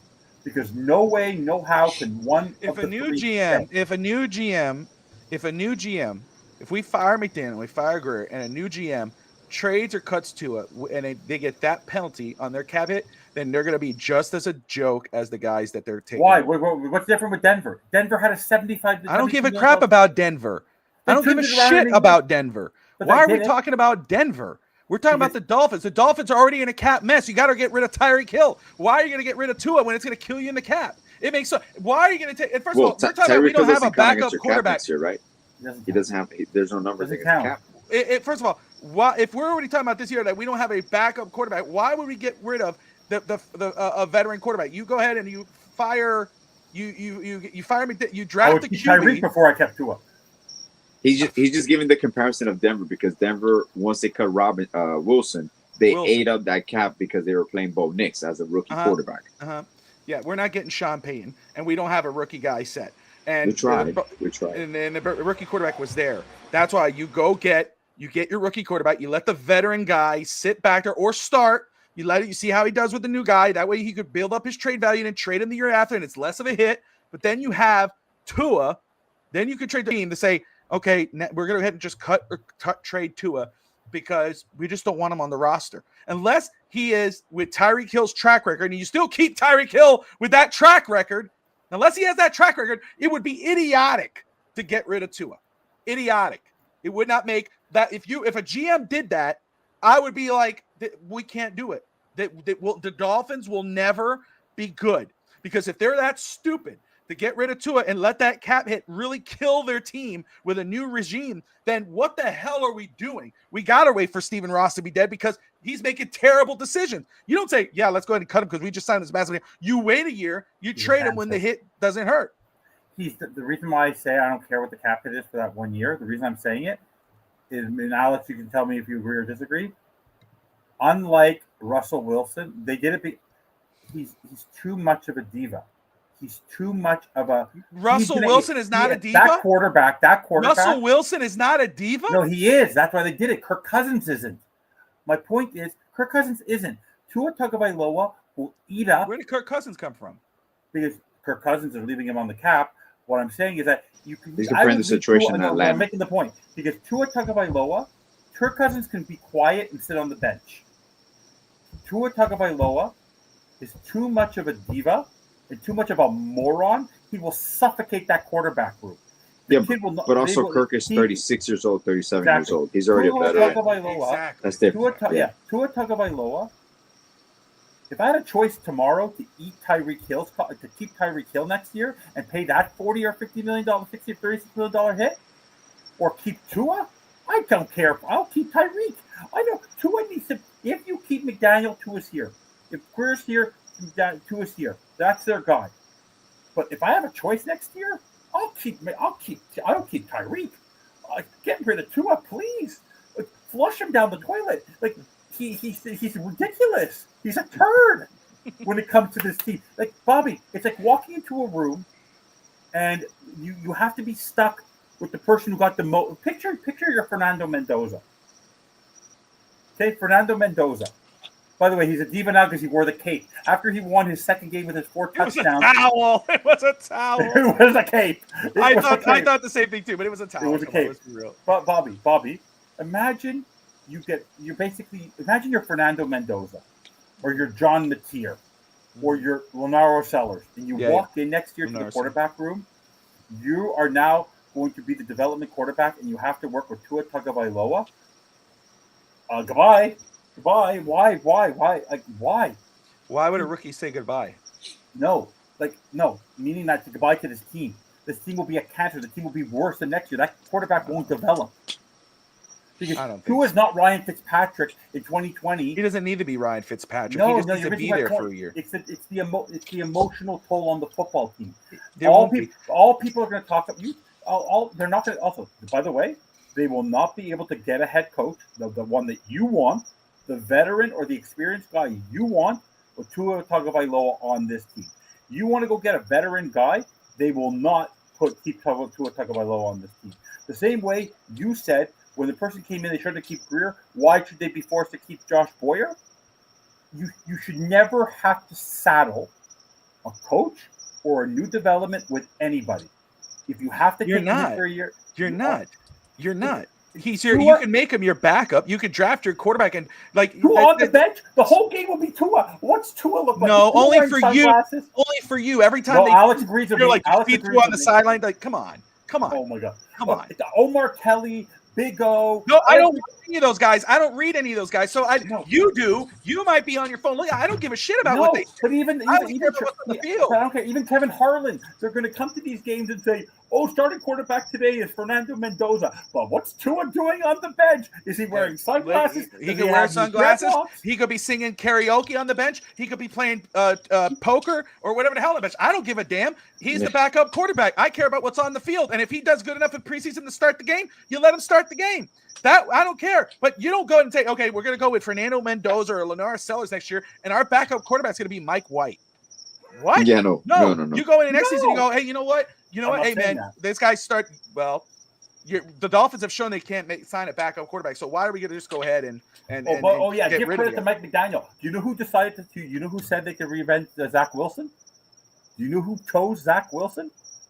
Mike Zach McDaniel. Wilson hasn't played, so I don't know. I have to see him No, play but you know who before paid? hating on him, No, so. but the quarterback. Look In at Dolphins his uniform. press conferences. He actually said he believes he could develop Zach Wilson. He chose Zach Wilson, the third string quarterback for the Denver Broncos, when there was Gardner Minshew out there. There were a lot of other options out there who played actual backup quarterback last year, and he chose.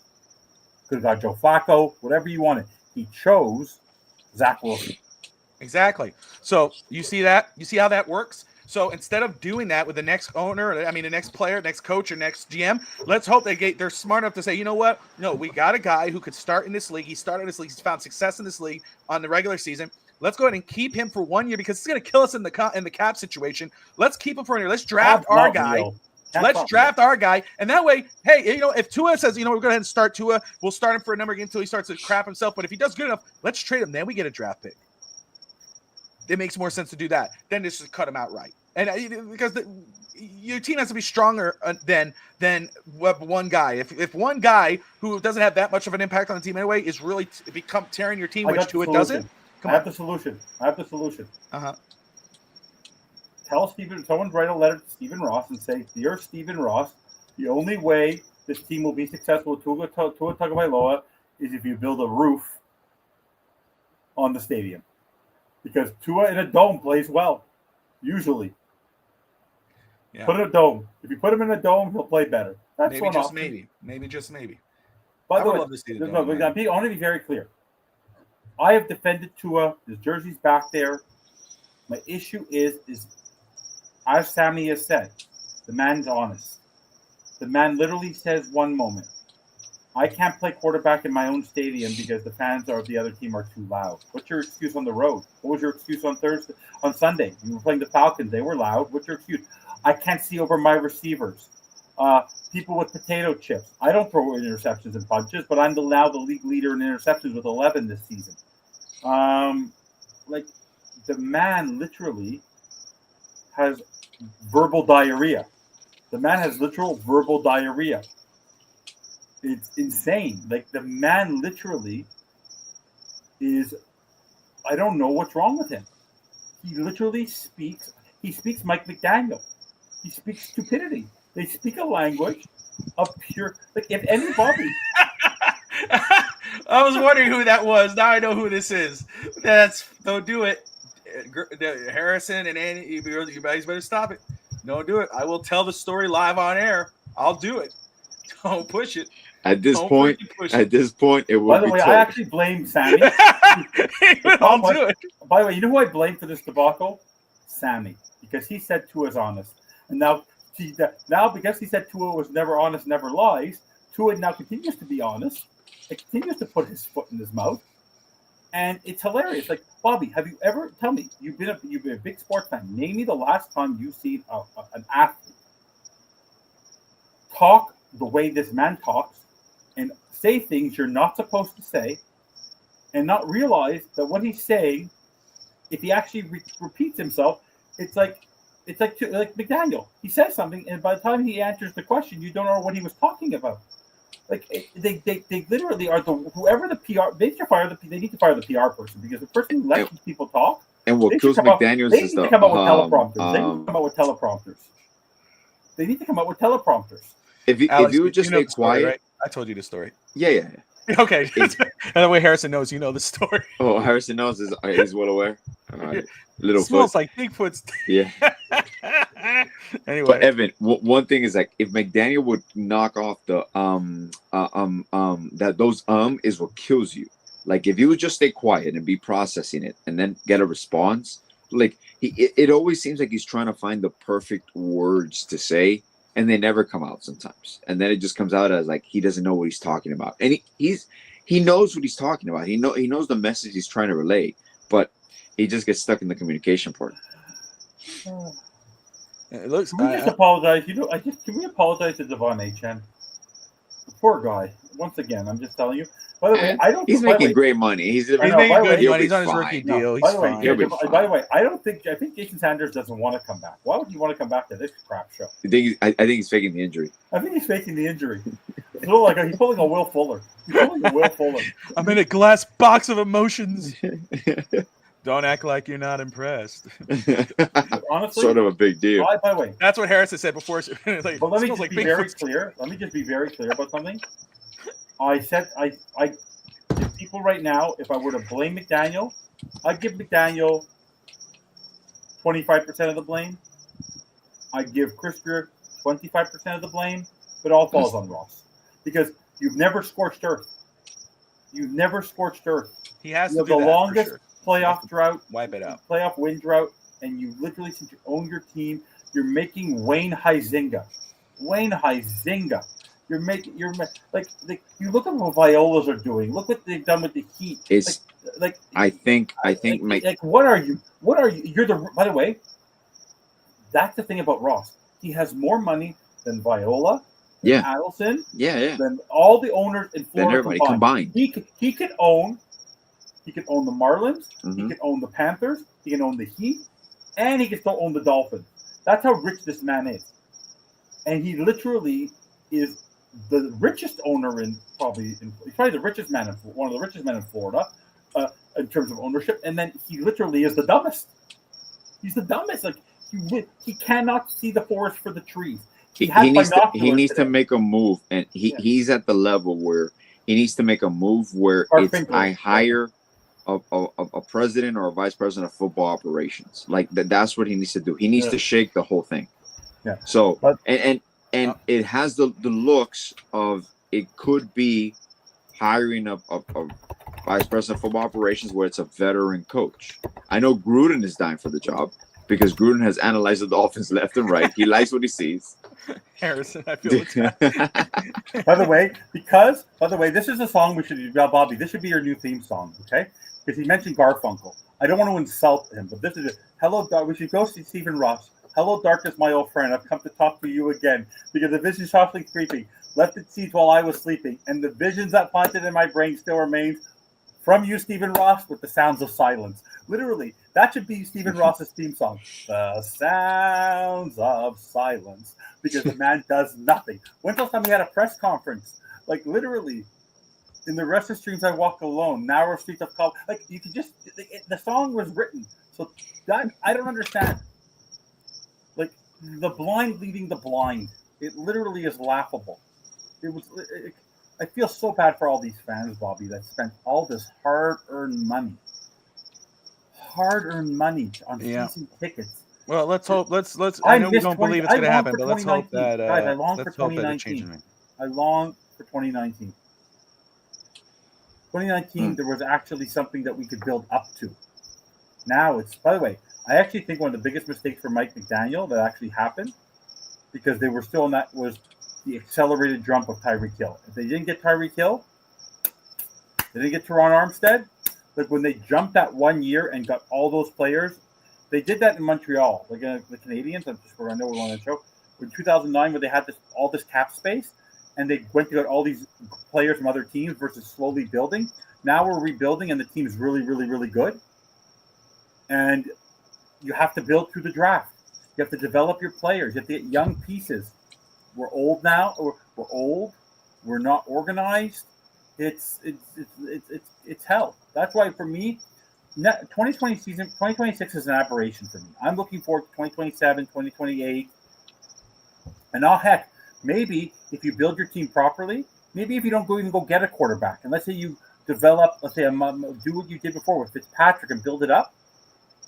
In 2027, in 2028, Lamar Jackson, a Miami boy, is no more franchise tag. He's a free agent. He can go wherever he wants, whenever he wants. And now you said you criticize Ross, but Ross wanted Lamar Jackson. That was Ross's pick, and he was, which to me, right there at that moment, I realized, and I see Lamar Jackson develop. It's like, I will fire whoever convinced me otherwise. He cares. Yeah, he cares. Ross cares. He wants to. I know he cares. I'm thinking in jest. I'm saying, for sure. He cares. He wants him to win. But right now, what the fan base is taking from his reaction, because he put out that statement. The problem is, had he not put out the statement, we wouldn't be doing this. But every week, someone puts out that statement that status quo will not be accepted.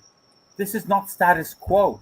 This is status quo. Yeah, but for him, it might be end of season firing. That's status quo. Let me look at the final product and whatever. I agree with you though, but I also agree too. Like I understand. First off, Ross is not going anywhere, and his daughter will take over after. We can hope that his daughter could be like Carly Israel in Indianapolis. I'm a big fan of her, but again, we can hope. But right now, he is the owner, and you got to give him credit where credit's due. You know, we know he cares. We know he's put a lot of money into this football. He's put a lot of money into this organization and everything else around it. Just again, like Evan says, loyalty is his flaw. I mean, he just stays with guys. He just wants us. But it's true. He wanted Lamar. He wanted Jim Harbaugh. He wanted Brady. He wanted Sean Payton. You know, he wanted all those guys. And again, why didn't he get him? He just made the wrong decision. And I think it's really the people around him. And that's where that whole falls in line with Evan saying it's the loyalty thing. You know, he has to hire one guy. He made the right decision in regards to the idea of when he became the owner of the team. Let me bring in a Carl Peterson. Remember that? We brought in Carl Peterson, and he said he's going to take over the organization in regards of being the leader. And then that was the right idea. Maybe not the guy, even though Carl Peterson did great with Kansas City, and I didn't hate it. But that was the right idea. You hire a guy, let him run everything. Let him go get this coach. Let him go this. And when you fire them, you got to fire them all. You don't go, okay, Carl Peterson's is going to step down. We're going to keep this GM. We're going to keep this coach. Now we're going to fire the coach. We're going to keep the GM. We're going to fire the GM. We're going to keep the coach. No, wipe it out and start from the beginning. We're almost at 2 hours in. It's 1:15 in the morning. It's 12:15 here Central Time in Tennessee. This is nothing for me. I was up at I know. I was up isn't that impressive? I was still tweeting at 2:47 in the morning on game 3. And by the way, can we just go? I want it all. Can we just what a series? The Jays are something. Yeah, I think they win it tomorrow. Yamamoto's a stud. Don't jinx it. Yeah, but Yamamoto's a stud. Yeah. What is it? It's 3-1 right now, right? No, 3-2. 3-2. By the way, Toronto. the average ticket price, the cheapest ticket price to get into a game for Game 6 right now on resale is over $2,000 Canadian. You'll have to do a live watch if it's Game 7. If it goes to Game 7, you're gonna have you should do it live watch the whole game. I've been doing a great job on deck. I know. Russ has been texting me. He kept telling me, you got to check out Evan's reaction.